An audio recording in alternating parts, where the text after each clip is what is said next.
परमेश्वर ने आकाश और पृथ्वी की सृष्टि की, और पृथ्वी बेडौल और सुनसान पड़ी थी, और गहरे जल के ऊपर अंधियारा था, तथा परमेश्वर का आत्मा जल के ऊपर मंडलाता था।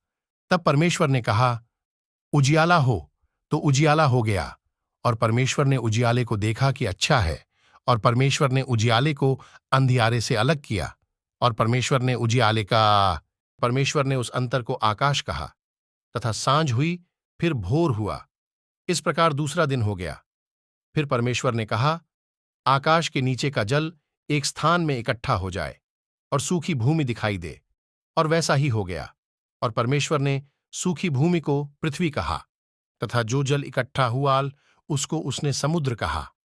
और फिर परमेश्वर ने कहा, पृथ्वी से हरी घास तथा बीज वाले छोटे छोटे पेड़ और फलदायी वृक्ष भी, जिनके बीज उन्हीं में एक एक की जाति के अनुसार होते हैं, पृथ्वी पर उगे।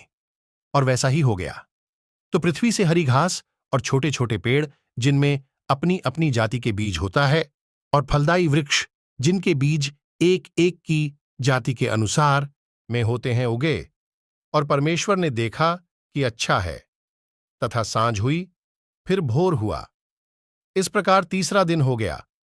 फिर परमेश्वर ने कहा, दिन को रात से अलग करने के लिए आकाश के अंतर में ज्योतियां हों, और वे चिन्हों और नियत समयों और दिनों और वर्षों के कारण हों।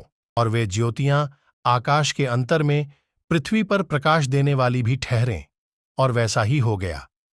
तब परमेश्वर ने दो बड़ी ज्योतियां बनाईं। उनमें से बड़ी ज्योति को दिन पर प्रभुता करने के लिए, और छोटी ज्योति को रात पर प्रभुता करने के लिए बनाया, और तारागण को भी बनाया। परमेश्वर ने उनको आकाश के अंतर में इसलिए रखा कि वे पृथ्वी पर तथा दिन और रात पर प्रभुता करें, और उजियाले को अंधियारे से अलग करें। और परमेश्वर ने देखा कि अच्छा है। तथा सांझ हुई, फिर भोर हुआ। इस प्रकार चौथा दिन हो गया। फिर परमेश्वर ने कहा, जल जीवित प्राणियों से बहुत ही भर जाए, और पक्षी पृथ्वी के ऊपर आकाश के अंतर में उड़ें। इसलिए परमेश्वर ने जाति जाति के बड़े बड़े जल जंतुओं की और सांझ हुई, फिर भोर हुआ। इस प्रकार पांचवां दिन हो गया।